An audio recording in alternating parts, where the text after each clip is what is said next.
नमस्कार, मैं आपके साथ कहकुशा और आप देख रहे हैं टाइम्स एक्सप्रेस। जिसका इंतजार था वही होने वाला है। योगी आदित्यनाथ ने प्रधानमंत्री नरेंद्र मोदी और अमित शाह से मुलाकात की। दिल्ली में मुख्यमंत्री योगी आदित्यनाथ के साथ ही दोनों डिप्टी सीएम यानी कि केशव प्रसाद मौर्य और ब्रजेश पाठक भी मौजूद रहे और इस मीटिंग को लेकर पहले से ही कहा जा रहा था कि इस मीटिंग में बड़ा फैसला हो सकता है। वो बड़ा फैसला क्या हो सकता है इसके बारे में तो जानकारी नहीं थी, लेकिन इस बड़े फैसले से अब उत्तर प्रदेश की सियासत और ज्यादा गर्मा गई है।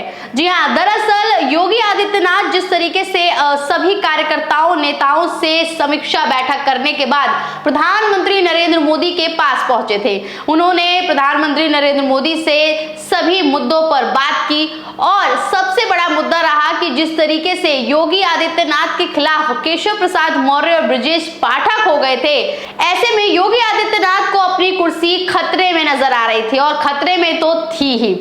अब आपको बता देते हैं कि योगी आदित्यनाथ की कुर्सी भले ही बच गई हो, क्योंकि इस वक्त जिस तरीके से दिल्ली में बैठे आला कमान ने फैसला सुना दिया है कि ब्रजेश पाठक और केशव प्रसाद मौर्य ने जो यह हरकत की है योगी आदित्यनाथ की किसी भी मीटिंग में शामिल ना हो कि वो ठीक नहीं है। इसलिए अब देख लीजिए किस तरीके से केशव प्रसाद मौर्य की बेइज्जती आप देख लीजिए एक तरीके से भारतीय जनता पार्टी ने कर दी है, प्रधानमंत्री नरेंद्र मोदी अमित शाह ने कर दी है। योगी आदित्यनाथ की बातों में आकर देख लीजिए केशव प्रसाद मौर्य और ब्रजेश पाठक को लेकर बड़ा फैसला सुना दिया है। फैसले में प्रधानमंत्री नरेंद्र मोदी और अमित शाह ने एक बड़ा ऐलान कर दिया। उन्होंने कह दिया कि जिस तरीके की हरकत ब्रजेश पाठक और केशव मौर्य की है वो बिल्कुल भी सराहनीय नहीं है। ऐसे में देख लीजिए केशव प्रसाद मौर्य और ब्रजेश पाठक पर शिकंजा कसा गया, उन्हें मजबूर कर दिया गया। अब देख लीजिए ये मान लीजिए कि मामला सुलझा दिया गया है, क्योंकि जैसे पहले खबरें निकलकर सामने आई थी, आप स्क्रीन पर खबर भी देख सकते हैं कि इंडिया टीवी की खबर है, उसमें देख लीजिए लिखा हुआ था कि खत्म हो सकती है यूपी में चल रही सियासी खींचतान, दिल्ली में पीएम मोदी और अमित शाह के साथ योगी की मीटिंग। तो अमित शाह और मोदी जी के साथ जो योगी की मीटिंग हुई है उस मीटिंग में योगी आदित्यनाथ की बात को सुन जरूर लिया गया है, लेकिन केशव प्रसाद मौर्य अभी भी जो है वो शांत नहीं बैठे हैं। केशव प्रसाद मौर्य और योगी आदित्यनाथ के बीच अभी भी तनातनी छिड़ी हुई है। आप स्क्रीन पर देख सकते हैं कि लिखा हुआ है कि यूपी बीजेपी में मतभेद खुलकर सामने आ गए हैं। अब मतभेद खुलकर सामने आए हैं आप सबको पता है, लेकिन दूसरी तरफ देख लीजिए कि जिस तरीके से केशव प्रसाद मौर्य को बेइज्जत कर दिया गया है, उन पर शिकंजा कस दिया गया है और उन्हें टाइट कर दिया गया है। ऐसे में केशव प्रसाद मौर्य ने दूसरा प्लान खोल लिया है। पहले वो अखिलेश यादव के साथ मिलकर सरकार गिराने की फिराक में थे। 100 विधायक अखिलेश यादव को देना चाहते थे, खुद मुख्यमंत्री बनना चाहते थे। उनका जो ये सपना था योगी आदित्यनाथ ने अभी फिलहाल के लिए रोक दिया हो, लेकिन केशव प्रसाद मौर्य चुप नहीं बैठे हैं और केशव प्रसाद मौर्य ने दूसरा प्लान तैयार कर लिया है। जी हां, सूत्रों के हवाले से खबरें निकलकर सामने आई हैं कि अब केशव प्रसाद मौर्य जो है वो इंडिया अलायंस के साथ जाने वाले हैं। सरकार अभी भी गिराई जा सकती है। केशव प्रसाद मौर्य अभी भी मुख्यमंत्री पद के लिए लड़ रहे हैं और योगी आदित्यनाथ को उखाड़कर फेंकना चाहते हैं। दोनों के बीच की जो लड़ाई है वो और ज्यादा बढ़ गई है। खबर भी देख लीजिए निकलकर सामने आई है, देख लीजिए लिखा हुआ आज तक की खबर में कि सीएम योगी के खिलाफ केशव प्रसाद और ब्रजेश पाठक का क्या है खुला चैलेंज। तो देख लीजिए अब दोनों ने भले ही सुलह मोदी जी के सामने और अमित शाह के सामने कर ली हो, लेकिन अंदर ही अंदर अभी भी दोनों के बीच काफी ज्यादा लड़ाई चल रही है। दोनों अभी भी एक दूसरे को फूटी आंख नहीं भा रहे हैं। ऐसे में अब ये कहा जा रहा है, अंदर खाने से खबरें निकलकर सामने आ रही हैं कि केशव प्रसाद मौर्य जो हैं वो अब बहुत जल्द ही बड़ा फैसला लेने वाले हैं। बहुत जल्द ही वो देख लीजिए किस तरीके से जो 100 विधायक हैं उन 100 विधायक को अखिलेश यादव को सौंप कर इंडिया अलायंस में शामिल होने वाले हैं। दूसरी तरफ देख लीजिए योगी आदित्यनाथ भी अनुप्रिया पटेल की छोटी बहन यानी कि पल्लवी पटेल से मिले हैं। पल्लवी पटेल वही हैं जिन्होंने मौर्य को हराया था। पल्लवी पटेल समाजवादी पार्टी से आती हैं और उन्होंने केशव प्रसाद मौर्य को चुनाव में करारी हार दे दी थी।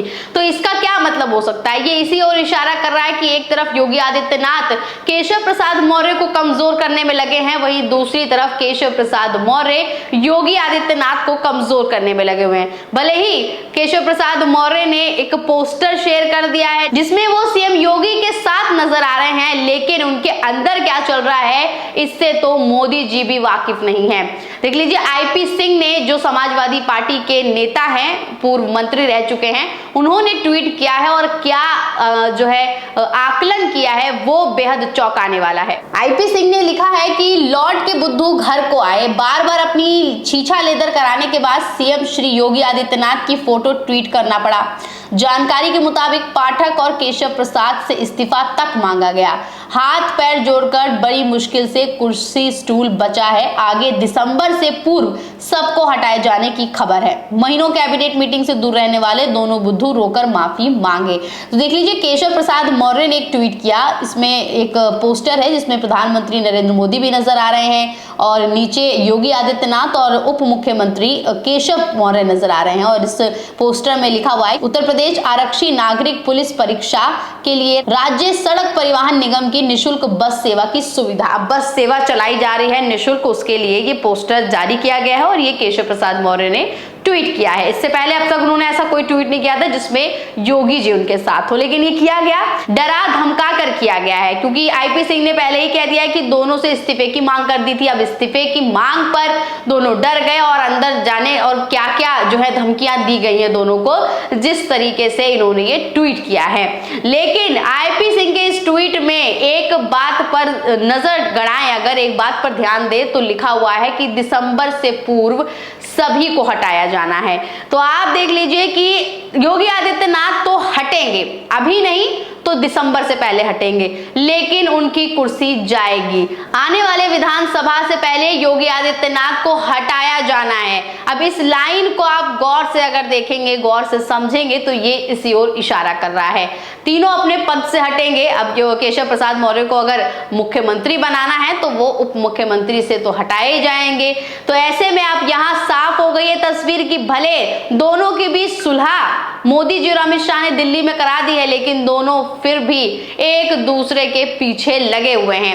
अब आगे आने वाले समय में देखिएगा कि केशव प्रसाद मौर्य क्या क्या गेम खेलते हैं। भले दोनों जो हैं वो सामने दिखाने के लिए एक दूसरे के साथ आ गए हों, लेकिन अंदर ही अंदर एक बड़ा खेल होने वाला है और ये खेल सबसे पहले केशव मौर्य करने वाले हैं। केशव मौर्य पहले ही कह चुके हैं कि 2017 की तरह विधानसभा चुनाव होगा और 2017 में योगी आदित्यनाथ कहीं नजर नहीं आ रहे थे। केशव प्रसाद मौर्य ने पूरी अपनी कमान हाथ में ले रखी थी। तो यहाँ ये बात साफ है कि केशव प्रसाद मौर्य हार नहीं माने हैं और वो अब योगी आदित्यनाथ को हटा कर रहेंगे, दिसंबर से पहले हटा कर रहेंगे। इस वक्त बच गए हैं, लेकिन 2-4 महीने और बचे हैं योगी आदित्यनाथ को उनकी कुर्सी पर बने रहने के लिए। देखना बेहद दिलचस्प होगा। उत्तर प्रदेश की राजनीति में बेहद दिलचस्प मोड़ आने वाला है और बेहद इंटरेस्टिंग होने वाली है यहाँ की राजनीति। जैसे जैसे अपडेट आएगी हम आप तक जरूर पहुंचाएंगे। खबर को लेकर आपकी क्या राय है, क्या कुछ होने वाला है और क्या योगी आदित्यनाथ को मुख्यमंत्री पद से हटाया जाना चाहिए, आपकी क्या राय है इस पर हमें कमेंट सेक्शन में जरूर बताइएगा। तब तक के लिए बने रहिए टाइम्स एक्सप्रेस के साथ। धन्यवाद।